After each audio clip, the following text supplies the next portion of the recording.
we need to deal with Social Security because 2034, 24% benefit cut. There are millions of people in this country. You won't talk about that if you're the nominee? Of course I will. I'm talking about it right now. Once again, we don't have enough money for those who have worked their entire lives in America. We don't have enough money for them.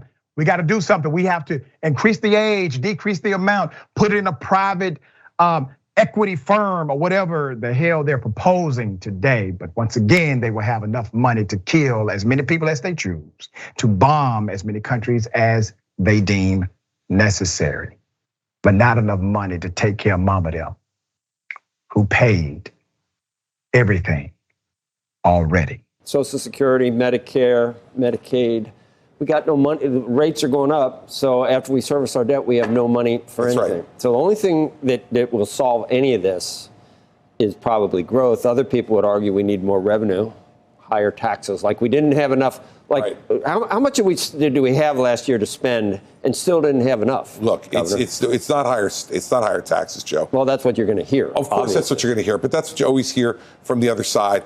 There's two things you have to do. You have to revitalize the economy to bring more growth. And secondly, you have to reduce spending. The fact is we have to look at things like means testing for the very wealthy, don't need to get Social Security.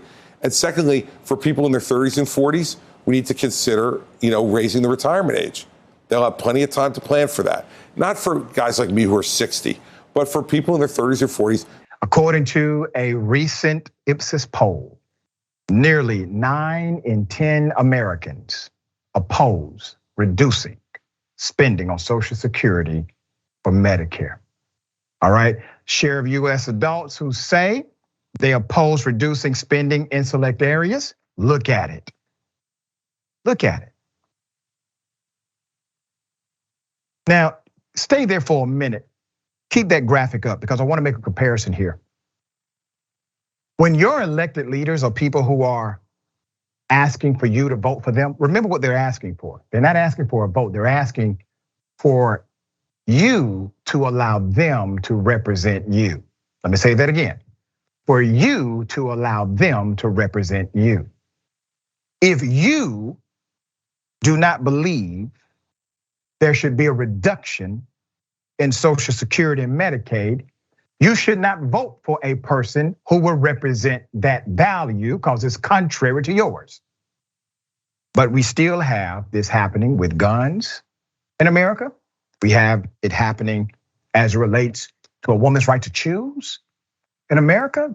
Literally, there are people who say, vote for me, I represent you, but I won't represent that value. And I won't represent this value. I won't represent that. And they still get elected by the same people that would say they disagree with the values of the individual they just voted for. There's more. 88% oppose cuts to Social Security and Medicare. That's what it is. 76% oppose cuts to Medicaid and food assistance.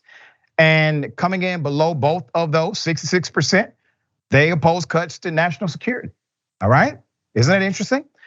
A YouGov poll found that Social Security and Medicare are among the most popular, they call entitlement programs. Democrats and Republicans both view each of them more favorably than not. And let me correct the record. An entitlement program is not what you already pay in. You are, let's say, a corporation. If you are a corporation and you get a tax abatement benefit because you're just a corporation and the state likes you, that's entitlement. Now that's a damn entitlement program for your ass. That kind of program, we don't even understand. We've never experienced that kind of program. But these programs exist all over the place. And we don't ever contextualize it as an entitlement program for them. A majority of Americans, 57%, say Social Security should be given more funding. 1 in 5, 21%, want its funding to remain at current levels, and just 11% would actually want it to be reduced. 66% of Democrats want Social Security to get more funding. 54% of Republicans want the same damn thing. More funding, not less. More funding, not less. But once again, 96% of Americans believe that police reform is required. Over 90% of Americans agree with having background checks for folks that buy all guns. They're not representing you, is my point. If the majority of Americans believe in these things and there is not one single piece of legislation taken seriously to promote these values, we have a disconnect between all political classes and us. Man, it's really unfortunate the way we treat the elderly in this country, and people that are in their 60s and 70s are still working in America because they cannot afford to live off of Social Security. My mother's on Social Security and I have to support her.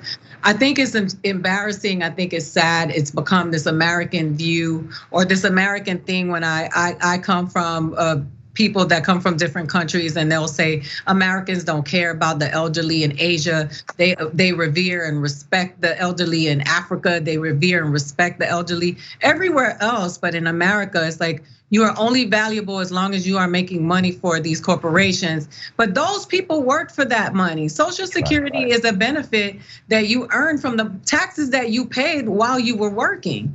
And imagine all of you people who are voting against it now, where your dollars are gonna go when you become older. This whole idea and attack the ageism in this country, it is the one acceptable ageism that ism that doesn't have any consequences.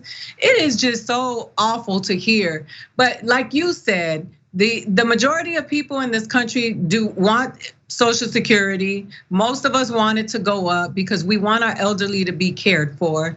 We want their needs to be met. Most of us do know that welfare and food stamps is essential for some people's survival so they don't end up on the streets and enjoying the unhoused.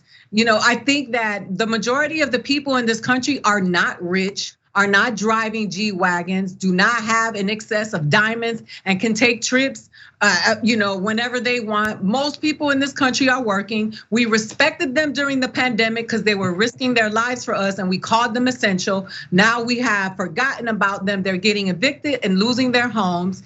And we continue to have the same conversations over and over again ad nauseum and nothing seems to change. And at some point we have to be accountable for our actions. And when we talk about actions, I'm talking about voting, because Republicans nor Democrats have made the world better for any of us. They are doing, like I said, political theater. They're tweeting. They have time to go out. When they decide that they are not in session, they go and do the things that they need to do. They have healthcare. Their kids go to the best schools. They live in the good neighborhoods. They have the nice clothes. They live the better lives. And here you are, American, struggling for your basic needs, and you continue to employ these people who are supposed to be working for you.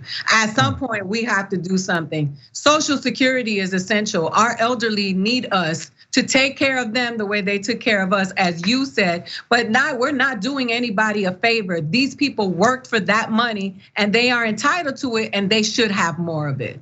Absolutely, 100% concur. And you made some powerful points that I want to highlight. Essential workers, man, it was a great terminology, was it not? But I hated to remind essential workers of this one thing. If they don't give you essential pay, that's right. Don't fall for them really believing you are an essential worker. You are a necessary worker for them to keep their bottom line going, to be a catalyst to their interest.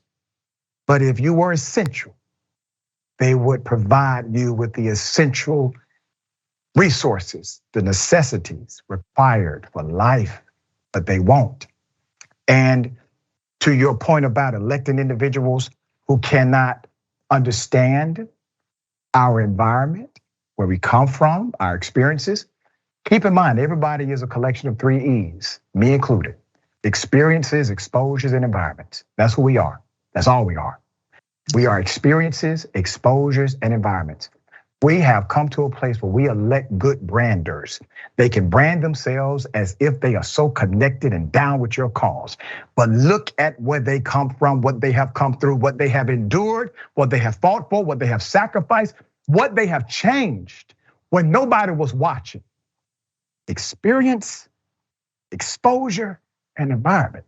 These folks, they are so disconnected. They'll make a policy decision adverse to your entire family with a smile because of their experiences, exposures, and environments. Now, ironically, Donald Trump is actually connected to the base in a way that other Republicans are not. So at least one issue where Trump is clearly more in touch is here, in rhetoric at minimum, not his actual policy, because he's called out Republican opponents for wanting to cut Social Security safety net program. So the Trump campaign said that as President Trump, and I quote, has consistently showed he would always protect entitlements. In contrast, DeSantis has consistently voted to cut entitlements and has long advocated raising the age of retirement. Even with his incredibly unpopular economic positions, Christie believes he is what it takes. He's the person, he got it to beat Trump. All right, here it is. There's a lot to say and a lot to differentiate, and that's exactly what I'm going to do. And nobody else in this race is willing to do it. They're afraid to do it, or they're unable to do it, and we're going to do it. Why is that? Well, I think over time, Donald Trump has cowed a lot of people, Becky, and people get upset about being called names in public. I'm from New Jersey. I get called names in public all the time. It doesn't matter. I'm used to it. And I've known him for 22 years. I think the difference is most of the people in politics have only known him for 8 or 9 or 10 years. I've known him for 22 years. I'm not afraid of him. He's a paper tiger. But he called you names too. And you didn't do a damn thing about it, sir. See, that's how I would have answered Chris Christie in that moment. All right, my sister, what's your thoughts? No, I was like, didn't he go get his dry cleaning or something? Didn't he say Damn. dry clean? It's so funny how everybody's like so bold and talking about the differences of this one and the other one. The reality of it is this is all garbage. And that to sit there and advocate for Social Security to get cut or to be, reduced or whatever it is, because you got a 401k, you got a pension, you got all the protections that a lot of people don't have. So you can advocate for Social Security to be less than for those people. It's so just wrong and it's so disgusting, man. The people in this country are struggling. They're struggling, and it's in the mind too, because they voted for that military spending because they're being constantly reminded that we are under attack, that we're in danger. The propaganda is always having the American live in fear, but it's also so sad that they are in a state of not knowing that they're voting against their best interest because they don't know any better. And when you don't know better, you can't do better. Thanks for watching The Young Turks. Really appreciate it. Another way to show support is through YouTube memberships. You'll get to interact with us more. There's live chat emojis, badges. You've got emojis of me, Anna, John, JR. So those are super fun. But you also get playback of our exclusive member-only shows and specials right after they air. So all of that, all you gotta do is click that join button right underneath the video. Thank you.